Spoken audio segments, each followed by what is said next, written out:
दुनिया देखने की कोशिश करती भी नहीं है और करना चाहती भी नहीं है। ट्रेडिशनल मेथड में क्लासरूम के अंदर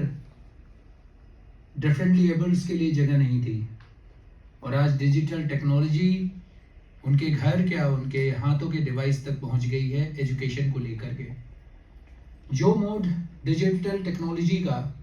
इस रेफरेंस में है कि हम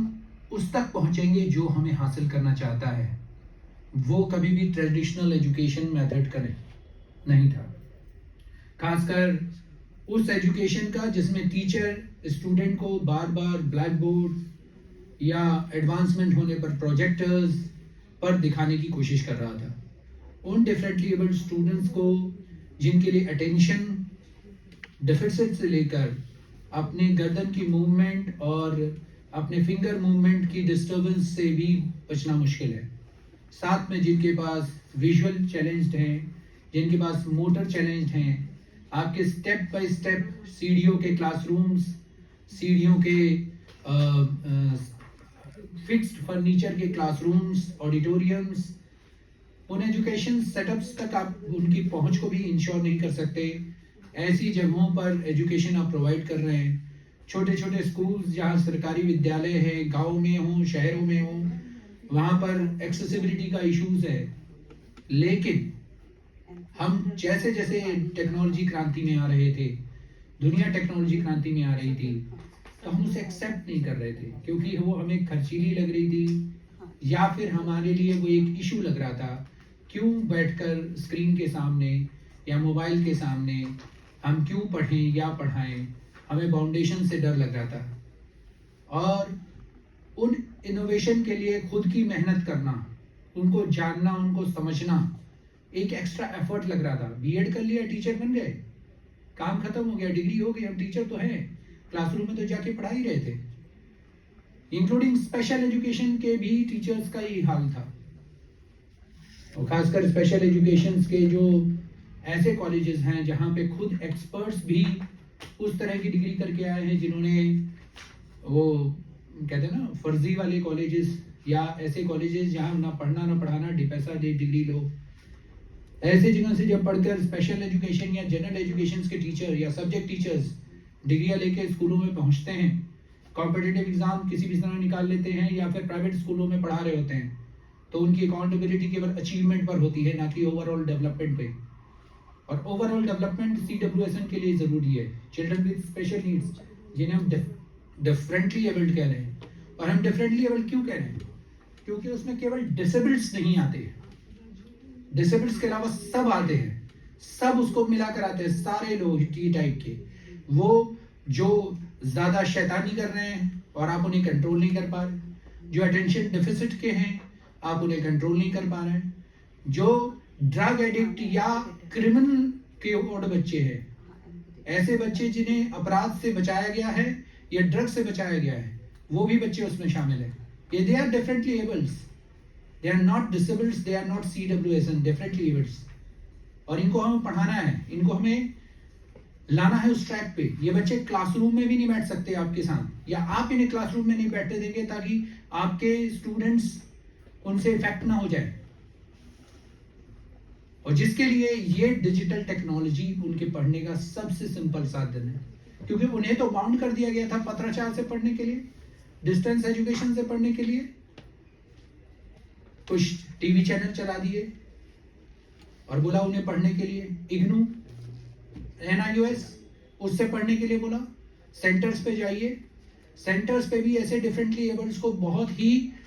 गलत नजरिए से देखा जाता है। नजरें ढूंढती हैं नजरों को नजरिया समझने और देखने के लिए, नजरिया देखने के लिए नजरों की जरूरत फिर भी हो, नजरिया समझने और बदलने के लिए नजरों की जरूरत नहीं होती।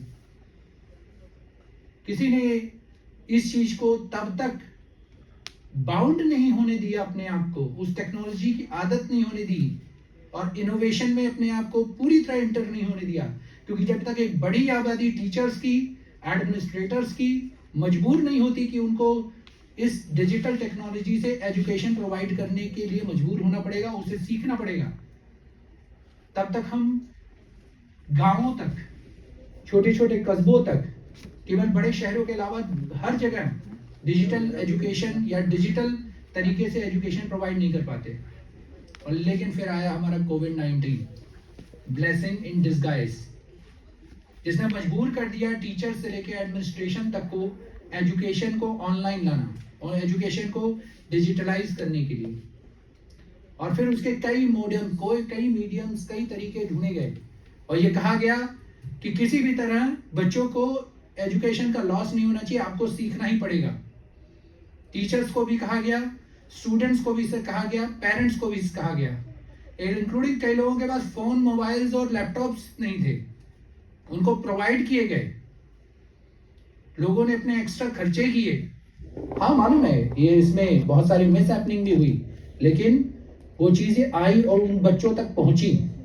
और उन बच्चों तक भी पहुंची जिन तक एजुकेशन बिल्कुल इम्पॉसिबल थी। उनको मीडियम्स मिले, उनको डिफरेंट टाइप के सेटअप्स मिले। ऑनलाइन एजुकेशन का पूरा एक सेक्टर ही नहीं, एक पूरा मार्केट क्रिएट हुआ। बायजूस वगैरह सब मार्केट क्रिएट हो गया, फिर वो फॉलन डाउन भी हो गए आफ्टर ऑफलाइन शुरू होते ही। लेकिन जब ऑनलाइन शुरू हुआ और कोविड-19 आया तो बायजूस जैसे तो मार्केट्स ऑनलाइन के टॉप पर पहुंच चुके थे। इंडस्ट्रीज ऑनलाइन के आपके गूगल क्लासरूम्स वगैरह, जिनसे डिजिटली जुड़ना भी कोई नहीं चाहता था, बड़े बड़े प्राइवेट ऑर्गेनाइजेशन, प्राइवेट इंस्टीट्यूशन ही केवल जुड़ना चाहते थे, वो अब छोटे छोटे गवर्नमेंट सेटअप्स के स्कूल्स तक में गूगल क्लासरूम और Google meet, Zoom, different type के वेबिनार्स के ऑप्शंस खुल गए। LMS, learning management systems open किए गए, जहां पर क्लासरूम का सारा material, notes, assignment, including test वगैरह सारे डाल दिए गए। फिर उसके बाद दूसरा सिस्टम शुरू हुआ, जैसे हम वेबिनार वगैरह कहते हैं, वो सिस्टम शुरू हुआ। फिर आपका टेस्ट शुरू हुआ, वीडियो कॉन्फ्रेंसिंग शुरू हुई। और जो अब तक अचीवमेंट पहले इस तरह नहीं हासिल किया जाता था कि क्लासरूम में बच्चों को यूनिट टेस्ट के लिए क्वेश्चन पेपर बांट दिया गया और उनके इंडिविजुअल डिफरेंस में क्या अचीवमेंट आ रहा है ये पता नहीं चलता था, वो फिर इंडिविजुअल की जगह डिजिटली चेक किए गए तो वो डिफरेंट टाइप के रिजल्ट्स सामने आए। उसको रियल टाइम पे भी चेक किया गया, जब इतना डिफरेंस पाया गया तो रियल टाइम पे भी चेक किया तो रियल टाइम पे भी वो डिफरेंट पाया गया और एकदम सेम आ रहा था। वो एप्टीट्यूड हो, चाहे एटीट्यूड टेस्ट हो, चाहे अचीवमेंट टेस्ट हो, सारे हासिल होने लगे।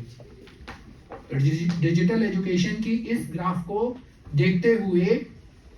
अगले हम उस पे जाएं तो गेमिफिकेशन ऐड हुआ। बच्चे पहले जो एक सिंपल सेटअप आया था, जैसे हमने ट्रेडिशनल की बात करें तो ट्रेडिशनल में भी सिंपल सेटअप आया था और फिर हमने प्रोजेक्टर्स, इनोवेशन, विजिट्स, सभी चीजों को जोड़ा, playway methods, thematic methods, experiential methods को जोड़ा। उसी तरह फिर डिजिटल एजुकेशन में भी इन चीजों को इनोवेट किया गया। टीचर्स को मजबूर होकर इनोवेशन करने पड़े क्योंकि बच्चे बोर होने लगे थे, वो गूगल क्लासरूम में बैठे रहना नहीं चाहते थे, जूम मीटिंग्स में बैठा नहीं रहना चाहते थे, तो इनोवेशन करने पड़े और इनोवेशन करके उनको वहां लाना पड़ा ताकि गेमिफिकेशन हो, बच्चों को पढ़ाई भी गेम की जैसी लगने लगी। और उस गेमिफिकेशन के चेंजेस से बच्चों की लर्निंग और उनके अचीवमेंट में सुधार होना शुरू किया। उसके बाद आता है आपका लास्ट जो इन्होंने एक ओवरव्यू निकाला, जिसे हम नया ही कह सकते हैं, जिसे कहते हैं लाइब्रेरीज और इंटरनेट पर मौजूद online lockers of banks, knowledge banks की तरह लाइब्रेरीज आने लगी और उसमें डेवलप होने लगी। और इन चीज़ों की वजह से नॉलेज बैंक्स की और ऑनलाइन लाइब्रेरीज का एक पूरा हब बन गया, इंक्लूडिंग गवर्नमेंट भी इसमें आई खुलकर। अभी रेफरेंस हो रहा था सुगम्य पुस्तकालय का, विजुअली इंपेयर्ड और डिफरेंटली एबल्ड बच्चों के लिए भी ऐसी, प्रिंट हैंडीकैप्स के लिए भी ऐसी लाइब्रेरीज बनाई गई और उसके बीच पहले भी ऑनलाइन लाइब्रेरीज का हब बनाया गया, जो ऐसे लोगों के एकदम कनेक्ट, PWDs या बिल्कुल डिफरेंटली एबल्ड बच्चों के एकदम नजदीक पहुंच सके, उनकी किताबें उनके घर तक पहुंच सके। वरना किताबें लेने के लिए अलग से वो बच्चे जाया करते थे कि हमें किताबें दिला दीजिए सर।